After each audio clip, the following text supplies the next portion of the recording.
Good morning everyone. दोस्तों, आज है अप्रैल 2023 और मेरा नाम है सितेंद्र चौधरी और आज हम लोग करने वाले हैं द हिंदू न्यूज़पेपर की analysis. I hope everybody is doing great. दोस्तों, आज हम लोग कौन कौन से टॉपिक करने वाले हैं आपको ब्रीफली बताता चलता हूं। पहला जो छोटा सा टॉपिक है वो रहेगा इंडिया की पॉपुलेशन के बारे में। तो फाइनली इंडिया उस मुकाम पे पहुंच चुका है जहां पे हम लोग चाइना को ओवरटेक करने वाले हैं और दुनिया की सबसे ज्यादा पॉपुलस कंट्री बनने वाले हैं। तो उसके बारे में पहला छोटा सा आर्टिकल है। उसके अलावा ऑक्सफैम और FCRA foreign contribution regulation act के बारे में आपको बताऊंगा। ऑक्सफैम क्या होता है, रेगुलेशन एक्ट क्या होता है, कब इसको बनाया गया था, क्यों इसको बनाया गया था, इसके बारे में थोड़ा सा बात करेंगे। हालांकि ये थोड़ा रिपीटेड ही यहाँ पे रहने वाला है। जो सबसे ज्यादा इंपॉर्टेंट टॉपिक है आज का वो रहेगा ये वाला, unusual radio waves from the space. और यहाँ से एग्जाम में प्रीवियसली कई बार क्वेश्चन पूछा जा चुका है। रेडियो वेव के बारे में क्वेश्चन पूछा जा चुका है। उसके अलावा जो है आपका ग्रेविटेशनल वेव्स के बारे में यहाँ पे क्वेश्चन पूछा जा चुका है। गोल्डी लॉक जोन क्या होता है, यहाँ से क्वेश्चन पूछा जा चुका है। तो काफी इंपॉर्टेंट सेक्शन है ये और इसको काफी डिटेल में हम लोग डिस्कशन आज करने वाले हैं। उसके अलावा एक टॉपिक है क्वांटम मिशन के बारे में, हम लोग अच्छे से जानेंगे क्वांटम मिशन क्या है, क्वांटम कंप्यूटिंग क्या होती है, थोड़ा जानेंगे। क्यूबिट्स वगैरह क्या होते हैं इसके बारे में बात करेंगे, क्योंकि यहाँ से भी यूपीएससी में ऑलरेडी क्वेश्चन पूछा जा चुका है और ये क्वेश्चन मैं आपको दिखाऊंगा भी मैं, तो यूपीएससी ने यहाँ से पूछे थे। उसके अलावा एक छोटा सा एडिटोरियल हमसे पूछा गया है इंडिया यूएई रिलेशन के बारे में और इसमें हम लोग फूड सिक्योरिटी के बारे में बात करेंगे, क्योंकि यूएई तो मोस्टली इंपोर्ट के लिए, फूड के लिए इंपोर्ट के ऊपर ही डिपेंड करता है। तो इंडिया वहां पे कैसे इंपॉर्टेंट पार्टनर हो सकता है। चलिए, पहला आर्टिकल कहता है कि India population to edge ahead of the China's by mid 20, मतलब 2-3 महीने का वेट कर लीजिए। इंडिया दुनिया का सबसे पॉपुलस कंट्री जल्दी ही बनने वाला है। एक्चुअली बन भी चुका है लेकिन अभी तक हम लोगों ने सेंसस नहीं करवाया है। तो भैया 17.8% वर्ल्ड की पॉपुलेशन वो सिर्फ इंडिया के अंदर रहती है और इतनी ही पॉपुलेशन चाइना के अंदर भी रहती है। तो आप ये समझ लीजिए दुनिया का 35% से ज्यादा पॉपुलेशन तो सिर्फ दो ही कंट्री में रहता है, इंडिया और चाइना में। तो थोड़ा सा इस आर्टिकल के अंदर जो चीजें बताई गई हैं वो हम लोग थोड़ा देख लेते हैं। ये जो रिसेंटली रिपोर्ट आई है, state of world population report 2023, जिसको रिलीज किया गया है यूएन पॉपुलेशन फंड की हेल्प के साथ, तो इसका ये कहना है कि बहुत जल्दी 1-2 महीने में इंडिया की पॉपुलेशन पहुंच जाएगी 142.86 करोड़ और चाइना की पॉपुलेशन हो जाएगी 142.57 करोड़। ये हम लोग पहुंच, मतलब जल्दी ही हम लोग चाइना को सरपास करने वाले हैं। बहुत जल्दी इंडिया में चाइना के कंपैरिजन में 20 लाख लोग ज्यादा होंगे। नवंबर 2022 में, पिछले साल, वर्ल्ड की पॉपुलेशन ऑलरेडी 800 करोड़ पार कर चुकी है। 2050 तक 8 कंट्री दुनिया में ऐसी होंगी जो सबसे ज्यादा पॉपुलेशन ग्रोथ के अंदर कंट्रीब्यूट करेंगी। Democratic Republic of Congo, Egypt, Ethiopia, India, Nigeria, Pakistan, Philippines और यूनाइटेड रिपब्लिक ऑफ तंजानिया। ये आपको पता होना चाहिए। यहाँ पे जो टॉपिक है, तो छोटी सी यहाँ पे बात बोली गई है, वो ये कहा गया है कि भैया जो जेंडर बेस्ड डिस्क्रिमिनेशन होता है और जो फैमिली प्लानिंग होती है, होता क्या है, जब बर्थ से पहले किसी भी जो बच्चा होता है, फीटस होता है, उसका सेक्स अगर डिटर्मिनेशन हो जाता है तो उसके बेसिस पे जेंडर बेस्ड डिस्क्रिमिनेशन होता है। जैसे मुझे अच्छे से पता ही है कि यहाँ पे अबॉर्शन वगैरह होते हैं। जैसे इंडिया में चंडीगढ़ को कहा जाता है अबॉर्शन कैपिटल ऑफ इंडिया। तो इसीलिए इंडिया में बैन किया गया है कि सेक्स से पहले, बच्चे के बर्थ से पहले उसका सेक्स हमें नहीं पता होना चाहिए। लेकिन मुझे ऐसा लगता है कि यहाँ पे कहीं ना कहीं एटीट्यूड का फर्क होता है। देखिए, टेक्नोलॉजी वगैरह वो तो अपनी जगह काम करती हैं। अब जैसे वेस्टर्न कंट्री को देख लीजिए, वेस्टर्न कंट्री में भी बर्थ से पहले बच्चे का सेक्स पता चल जाता है, लेकिन वहां पे तो डिस्क्रिमिनेशन नहीं होता है। हमारे यहाँ पे पता चल जाता है, हमारे यहाँ पे डिस्क्रिमिनेशन होता है, क्योंकि हमारे यहाँ पे मेल बेबी को प्रेफरेंस दिया जाता है, तो अबॉर्शन करवा दिया जाता है, फैंटिसाइड वगैरह वो सब, फिटल वो सब होता है हमारे यहाँ पे अनफॉर्चुनेटली। तो वो सारी चीजें हैं। तो पॉपुलेशन के रिगार्डिंग कुछ टर्म्स हैं जो यूजुअली आपको न्यूज़पेपर वगैरह में देखने को मिलती हैं। Demography, birth rate, death rate, fertility rate वगैरह वो सब थोड़ा सा आप यहाँ पे देख लीजिए, ये मैंने आपको सेल्फ स्टडी के लिए ही डाला था। उसके अलावा जैसे we have crude death rate, maternal mortality rate. Maternal mortality rate का मतलब होता है जब डिलीवरी के दौरान या प्रेगनेंसी से होने वाली कॉम्प्लिकेशन, मेडिकल कॉम्प्लिकेशन की वजह से अगर मदर की डेथ हो जाती है विद इन, ठीक है, उसको कहते हैं हम लोग मैटरनल मोर्टेलिटी रेट। ये 1 लाख लाइव बर्थ के ऊपर कैलकुलेट किया जाता है। नियोनेटल मोर्टेलिटी रेट का मतलब होता है कि जब एक छोटा बेबी 28 दिन से पहले उसकी डेथ हो जाती है अनफॉर्चुनेटली, उसे कहते हैं नियोनेटल मोर्टेलिटी रेट। इसे 1000 के ऊपर कैलकुलेट किया जाता है। तो इसे 1 लाख और इसको 1000, ये थोड़ा सा आपने यहाँ पे देखना है। चाइल्ड मोर्टेलिटी रेट का हम बोलते हैं अंडर 5 मोर्टेलिटी रेट, मतलब 5 साल, फिफ्थ बर्थडे आने से पहले जब बेबी की डेथ हो जाती है बच्चे की, तो उसे हम लोग बोलते हैं चाइल्ड मोर्टेलिटी रेट। ये भी 1000 के ऊपर ही कैलकुलेट किया जाता है। तो ये छोटी छोटी इंफॉर्मेशन है पॉपुलेशन के बारे में, आपको पता होना चाहिए, थोड़ी सी टर्म्स आपको पता होनी चाहिए। ठीक है, चलिए नेक्स्ट जो अपना आर्टिकल आता है तो उसके लिए आपको निकाला था, चलिए जी। FIR against Oxfam India, CBI searches it's office in Delhi. Basically Oxfam क्या है, ये दुनिया का one of the largest NGOs में गिना जाता है, जो food, clothing, shelter, medical projects वगैरह के अंदर काम करता है। बेसिकली एक ह्यूमैनिटेरियन एक्सिस्टेंस देता है बहुत सारी कंट्रीज को, और इंडिया में भी बहुत एक्टिव है, और इंडिया का तो लार्जेस्ट एनजीओ कहा जाता है इसको। लेकिन कई बार ऐसा होता है कि इस तरह के जो एनजीओ होते हैं जिनको फॉरेन फंडिंग दी जाती है, कई बार ये काफी एंटी गवर्नमेंट हो जाते हैं, एंटी एस्टेब्लिशमेंट हो जाते हैं, और कई बार इस तरह की चीजें करती हैं जो यूजुअली सरकार को पसंद नहीं आती। और कई बार ऐसा देखा गया है कि ये एनजीओ वगैरह जो फंडिंग लेते हैं फॉरेन से, वो उनकी वजह से वो proper rule and regulation follow नहीं करते हैं। और हमारे यहाँ पे रूल है जिसे कहा जाता है FCRA, foreign contribution regulation act, जो कि बहुत पहले पास किया गया था 1976 के अंदर। और इसका मतलब ये होता है कि जो भी एनजीओ वगैरह होते हैं वो फॉरेन डोनेशंस लेते हैं, तो पहली बात उनको ये कंट्रीब्यूशन जो भी आता है, डोनेशंस वगैरह, वो सरकार को बताना पड़ता है। तो प्रॉपर अकाउंट वगैरह उनको मेंटेन करना पड़ता है, जिसको आधार के साथ भी लिंक करवाना पड़ता है। पहली बात तो ये हो गई। दूसरी बात ये हो गई कि भैया ये जो फॉरेन डोनेशंस वगैरह आपको आ रहा है, जो भी है, देखिए सारे एनजीओ फॉरेन डोनेशंस नहीं लेते हैं, लेकिन जो फॉरेन डोनेशंस लेते हैं उनको FCRA के साथ रजिस्टर करवाना पड़ता है, तब जाके उनको लाइसेंस मिलता है। और आपको पता है कि लास्ट ईयर कई सारे जो एनजीओ हैं उनके रजिस्टर, उनके जो लाइसेंस को रिन्यू नहीं किया गया था, काफी ज्यादा कंट्रोवर्सी भी हुई थी, तभी हम लोगों ने इस टॉपिक को पढ़ा था। तो ये जो FCRA है, ये काफी पुराना एक्ट है, 1976 में पास हुआ। बाद में इसको 2010 के अंदर इसको अमेंडमेंट किया गया, और रिसेंटली भी इसको अमेंडमेंट किया गया था 2017-18 के अंदर, और जिसके अंदर नई नई चीजें हम लोगों ने इसके अंदर ऐड किया है। तो FCRA हर चीज के ऊपर अप्लाई होता है, एसोसिएशन होती हैं, ग्रुप्स होता है, एनजीओ होता है, और मैंडेटरी होता है भैया को हर एनजीओ को रजिस्टर करवाना FCRA के लिए। और एक बार रजिस्ट्रेशन हम करवा देते हो, वो आपको 5 साल तक रहता है। 5 साल के बाद आपको रजिस्ट्रेशन रिन्यू करवाना पड़ता है, और सरकार देखती है भैया आप सारे रूल्स एंड रेगुलेशन को फॉलो कर रहे हो कि नहीं कर रहे हो, तब जाके वो होता है। लेकिन रिसेंटली इसके अंदर कुछ चेंजेस किए गए थे नई सरकार के द्वारा 2015 में, और फिर कुछ चेंजेस 2018 में भी आए थे। ये 2015 वाले थोड़े ज्यादा इंपॉर्टेंट है। ये कहते हैं कि भाई अगर कोई एनजीओ इन्वेस्टिगेशन में पाया जाता है कि वो इंडिया की सोवरेनिटी और इंटेग्रिटी के अगेंस्ट में काम कर रहा है, या फिर वो हमारे किसी दूसरे कंट्री के साथ फ्रेंडली रिलेशन को बिगाड़ने की कोशिश कर रहा है, या फिर हमारे देश में कम्युनल हार्मनी को जो है नुकसान पहुंचा रहा है, तो उस केस में हम उसका रजिस्टर रिन्यू नहीं करेंगे। और ऐसा लास्ट ईयर कई सारे एनजीओ के लाइसेंस कैंसिल किए गए थे, काफी कंट्रोवर्सी रही थी। तो ये वैसे ही इसी रूल को फॉलो किया गया था। तो ऑक्सफैम के ऊपर अभी चार्जेस वगैरह लगे हैं, CBI ने भैया जांच पड़ताल किया है, और इंटरनेशनली ट्विटर वगैरह पे अभी ट्रेंड होना शुरू हो चुका है कि इंडिया तो डेमोक्रेसी को नुकसान पहुंचाता है, इंडिया में सिविल राइट्स नहीं है, फ्रीडम ऑफ एक्सप्रेशन नहीं है, वो जो चीजें यूजली चलती हैं। ठीक है जी, ये तो कल वाला आर्टिकल है। खैर इसका जो आंसर था वो 1 था। कल हम लोगों ने PSLV GSLV पढ़ा था, तो इसका आंसर 1 हो जाता है। ये क्वेश्चन तो आया ही था कर एग्जाम में।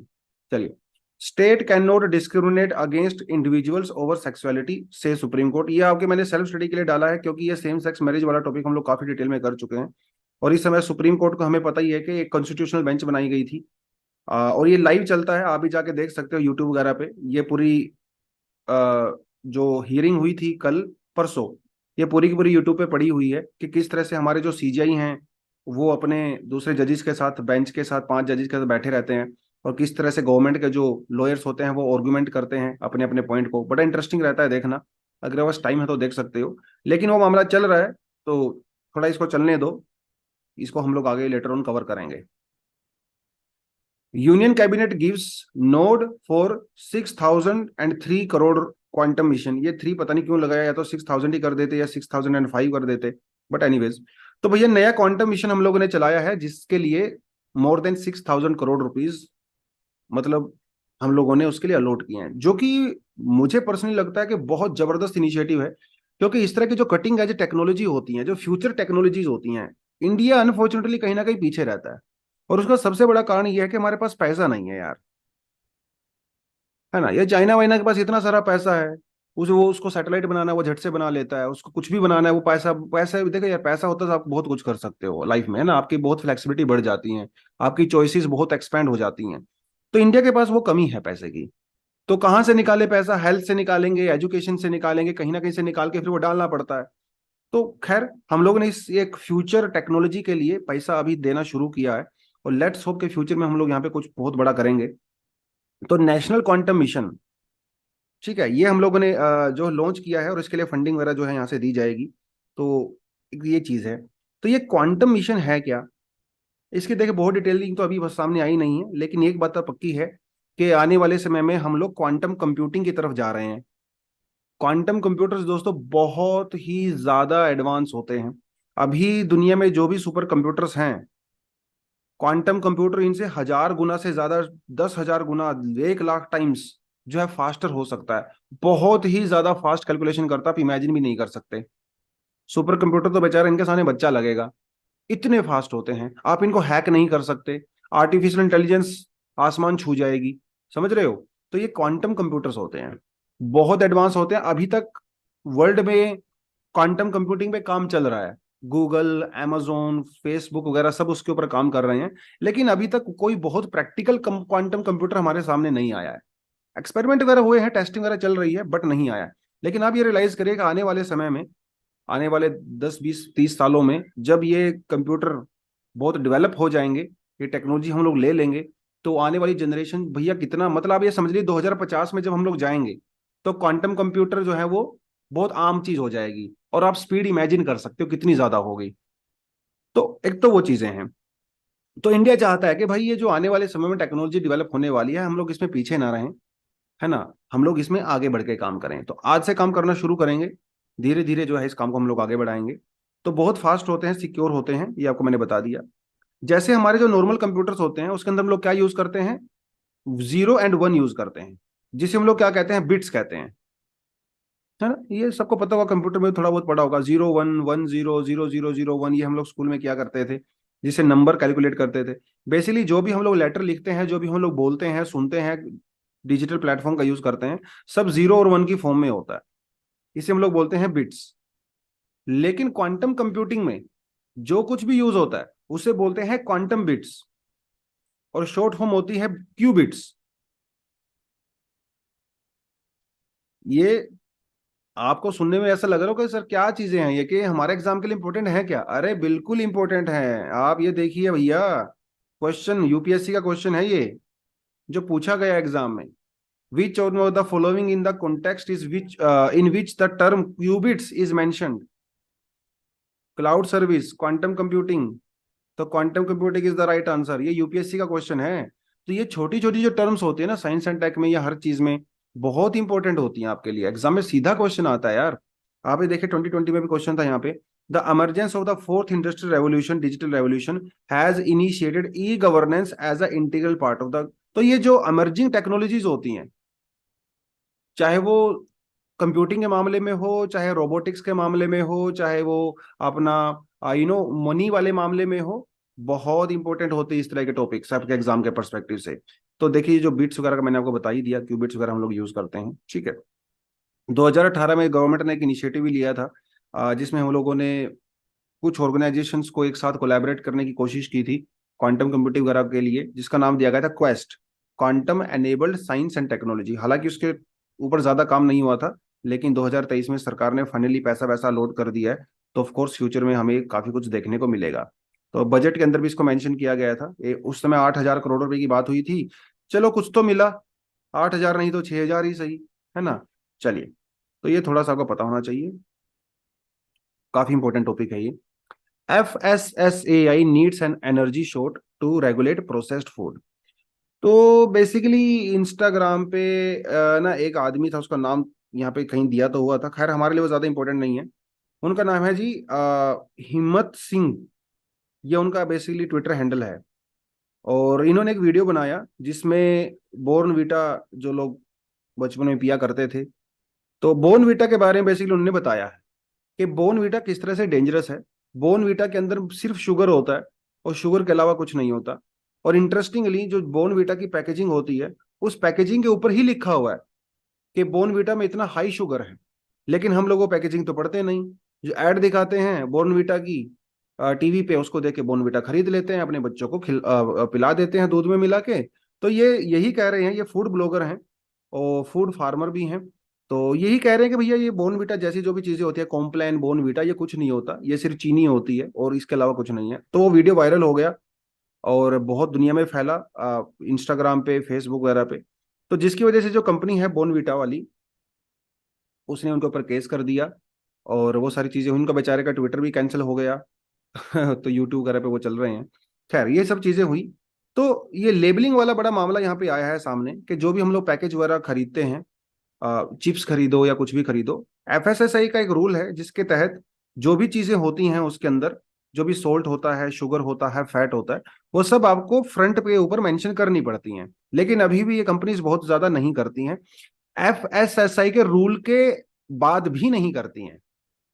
क्योंकि एफएसएसआई क्या करता है, ये गाइडलाइंस तो इशू कर देता है लेकिन उसको इंप्लीमेंट नहीं करने मतलब करता नहीं है। और ये एफएसएसआई को इसके लिए क्रिटिसाइज भी किया जाता है। ऐसा कहा जाता है कि एफएसएसआई कंपनीज को प्रेशराइज नहीं कर सकता, ये कंपनीज एफएसएसआई के ऊपर प्रेशर बनाती हैं और रूल्स को ट्वीक करती हैं, रूल्स को मैनिपुलेट करती हैं। तो ऐसे देखा जाए अगर रूल के अकॉर्डिंग, तो बॉर्नवीटा को अपने फ्रंट के ऊपर ही मेंशन करना चाहिए कि भाई ये इसके अंदर इतनी शुगर है, लेकिन वो करते नहीं है। और एफएसएसआई के रूल्स का डायरेक्ट उल्लंघन है ये, लेकिन एफएसएसआई उसमें कुछ खास एक्चुअली करता नहीं है। तो कई सारी चीजें हो रही है वहां पे, कोर्ट वोर्ट में केस जाएगा, अभी देखते हैं क्या होगा। बस ये थोड़ा सा आपको पता, एफएसएसआई एक स्टैट्यूटरी बॉडी है, आ, लेकिन इसके अंदर भी भैया भयंकर करप्शन होता है, ऐसा भी बहुत बार लोग बोलते हैं। खैर उस पर हम लोग ज्यादा नहीं जाएंगे। Why is a star planet pair emitting radio signals? तो अगर आपने मूवी देखी होगी कोई मिल गया, उसमें रोहित होता है ना, और वो इस तरह का एक डिब्बा लगा होता है जिसके ऊपर वो क्लिक करता है, पोंग बोंग बोंग बोंग टोंग डोंग टोंग टोंग, याद है ना आपको, मूवी देखी होगी आपने। तो उसमें वो क्या करता है रोहित, वो है ना रेडियो सिग्नल भेजता है भैया अपने उस मशीन से। और वो रेडियो सिग्नल जो है किसी एलियन के द्वारा रिसीव कर लिए जाते हैं, और वो एलियन भैया धरती पे आ जाते हैं वो बोंग बोंग सुन के, और वो सारा हंगामा वहां पे होता है, आपने मूवी अच्छे से देखी होगी। फिर वो क्रिस वगैरह वो सब वहां से जो है शुरुआत होती है। तो ये रेडियो सिग्नल बड़ी इंपॉर्टेंट चीज है। और इंटरेस्टिंगली ऐसी ही रेडियो सिग्नल अभी अर्थ के ऊपर रिसीव किए जा रहे हैं कॉन्टिन्यूसली। तो क्या वहां पे कोई एलियन बैठा हुआ है क्या? क्या इसकी पॉसिबिलिटी है, क्या कोई जादू है वहां पे? देखिए इसकी पॉसिबिलिटी नहीं है, मतलब फिलहाल तो नहीं है, फ्यूचर में हो भी सकती है। तो रेडियो सिग्नल का मतलब सिर्फ ये नहीं है कि एलियन उसको भेजते हैं। रेडियो सिग्नल का मतलब ये होता है कि ऐसा प्लेनेट जिसका अपना एक मैग्नेटिक फील्ड होता है, वहां से भी रेडियो सिग्नल जनरेट हो सकते हैं। ठीक है, जैसे अर्थ का एक अपना मैग्नेटिक फील्ड होता है। अब जैसे मान लो यहाँ पे कोई प्लेनेट है और इसका एक अपना मैग्नेटिक फील्ड है, और यहाँ पे है अपना सन। तो सन से क्या होता है, बहुत हाई एनर्जी रेडिएशंस निकलती रहती हैं। तो ये जो मैग्नेटिक वेव्स होती हैं, जो अर्थ का उस प्लेनेट का जो मैग्नेटिक फील्ड होता है, ये इन वेव से इसके एटमॉस्फेयर को प्रोटेक्ट करता है। जैसे हमारा मैग्नेटिक फील्ड हमें प्रोटेक्ट करता है सन की अल्ट्रावायलेट एक्स रे रेडिएशन वगैरह से। तो और उससे उससे क्या होता है, रेडियो सिग्नल जनरेट होते हैं। जब अर्थ की सोलर विंड्स और मैग्नेटिक फील्ड आपस में इंटरेक्ट करता है तो यहाँ से रेडियो सिग्नल निकलते हैं। तो अगर कहीं से रेडियो सिग्नल आ रहे हैं, इसका मतलब ये है कि वहां पे वो जो प्लेनेट है उसका एक अपना मैग्नेटिक फील्ड है, और इसका मतलब वहां का जो एटमॉस्फेयर है वो भी प्रोटेक्टेड है। तो वहां पे लाइफ के चांसेस भी हो सकते हैं। ये एक तरह का एक सिग्नल है। तो हमारी अर्थ से सिर्फ और सिर्फ 12 light years away. Light year क्या है? ये टाइम का यूनिट नहीं है, ये डिस्टेंस का यूनिट है। यहाँ पे भी यूपीएससी में क्वेश्चन ऑलरेडी आ चुका है लाइट ईयर के बारे में, और अनफॉर्चुनेटली बहुत बच्चे उसको गलत करके आए थे, उनको लगा अच्छा इसमें ईयर लिखा हुआ टाइम की यूनिट मारा है। No, it's a unit of distance. जो हमारी सनलाइट होती है वो एक साल में कितना ट्रेवल करती है, दैट इज 1 लाइट ईयर। तो हमारी अर्थ से 12 लाइट ईयर्स दूर एक ड्वार्फ सन है जिसका नाम है YZ सेटी। ये अपने नाम याद रख लेना है, इसको एग्जाम में 100% पूछेगा आपसे प्रीलिम्स में, बहुत न्यूज में है। YZ सेटी, ये एक स्टार है, और इस स्टार का एक प्लेनेट है, वो रॉकी है, अर्थ का साइज का है, और इसके चारों तरफ चक्कर काटता है, और वहां से ये सिग्नल आ रहे हैं। इसका मतलब ये है कि वो जो प्लेनेट है भैया, उस प्लेनेट का अपना एक मैग्नेटिक फील्ड है जस्ट लाइक आवर अर्थ।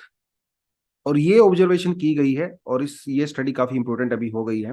तो why does the magnetic field matter? जैसे मैंने आपको बताया, मैग्नेटिक फील्ड जो है वो लाइट्स वगैरह जनरेट करता है, जिसे हम लोग ऑरोरा बोलते हैं। अर्थ का मैग्नेटिक फील्ड भी क्या करता है, नॉर्थ पोल पे साउथ पोल पे लाइट जनरेट करता है, जिसे ऑरोरा कहते हैं। ऑरोरा ऑस्ट्रियोलिस और ऑरोरा बोरियोलिस। है ना। और जिसे नदर्न लाइट्स भी बोलते हैं, बड़ा अच्छा लगता है देखने में अगर आप फोटो वोटोस की देखोगे। तो इस तरह की लाइट जनरेट होती है जहाँ से रेडियो सिग्नल्स निकलते हैं, तो वो हम लोगों ने यहाँ पे पिकअप कर लिए और उसको हम लोगों ने ऑब्जर्व कर लिया। जो सोलर विंड्स वगैरह होते हैं, स्टेलर विंड जिनको बोलते हैं, उनसे प्रोटेक्ट करता है। देखिए, हमारे सोलर सिस्टम के अंदर जो भी प्लैनेट्स पाए जाते हैं, 8 प्लैनेट, उन्हें कहा जाता है प्लैनेट। सोलर सिस्टम से बाहर जो प्लैनेट पाए जाते हैं उन्हें कहा जाता है एक्सो। तो ये एक्सो प्लैनेट है जिसके बारे में हम लोग बात कर रहे हैं, क्योंकि ये हमारे अर्थ से बाहर है। तो भैया ये जो वाईजी सेटी है, ये हमारे लिए कितना इंपॉर्टेंट है, क्या वहां पे लाइफ हो सकती है? ये बड़ी इंटरेस्टिंग चीज है। देखिए, एक सन है, एक प्लेनेट है, और ये प्लेनेट सन के चारों तरफ चक्कर काटता है।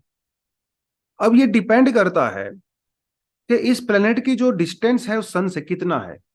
अगर वो बहुत ज्यादा क्लोज होगा तो बहुत गर्म होगा, बहुत ज्यादा दूर होगा तो बहुत ठंडा हो जाएगा, और दोनों ही केस में लाइफ पॉसिबल नहीं है। इसका मतलब ये जो डिस्टेंस है, it should be very appropriate, neither too far neither too close, जैसे अर्थ है, और इसलिए अर्थ के ऊपर लाइफ पॉसिबल है।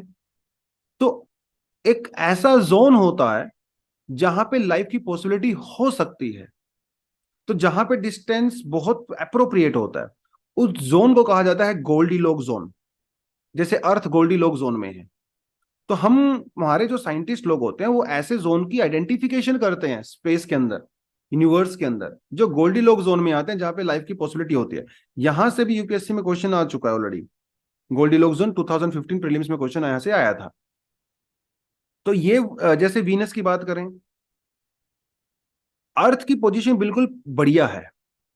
अगर वो थोड़ा सा क्लोज होता और, तो वीनस के जैसे गर्म होता। अगर वो हल्का सा दूर होता तो मार्स के जैसे ठंडा होता।